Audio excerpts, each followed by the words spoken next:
ঢাকার 2 সিটির মেয়র কাউন্সিলররা লাপাত্তা।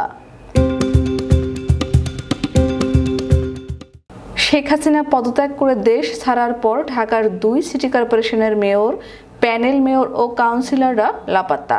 তারা সবাই আওয়ামী লীগ সমর্থক। 2 সিটির 172 জন কাউন্সিলরের মধ্যে 18 জন বিএনপিপন্থী। ওই 18 জন ছাড়া অন্যরা অফিস করছেন না বলে জানা গেছে। ঢাকা উত্তর সিটি কর্পোরেশন ও ঢাকা দক্ষিণ সিটি কর্পোরেশনের 2 মেয়র সহ অধিকাংশ কাউন্সিলর কোথায় তা জানেন না কর্পোরেশনের কর্মকর্তারা। ঢাকা দক্ষিণ সিটি কর্পোরেশনের এক কর্মকর্তা জানান, মেয়র দেশের বাইরে পালিয়ে গেছেন আর ফিরবেন বলে মনে হচ্ছে না। আইন শৃঙ্খলা পরিস্থিতি বেসামাল। সংক্ষুব্ধ কর্মকর্তা কর্মচারীরা নগর ভবনে টহল দিচ্ছেন, যে কোনো সময় হেনস্থা হতে পারেন।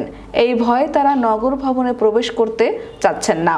এছাড়া তারা নানাভাবে দুর্নীতি ও লুটপাট করেছেন, সেজন্য তারা আসলেই সংক্ষুব্ধদের হাতে অপদস্থ হতে পারেন এমন শঙ্কায় রয়েছেন।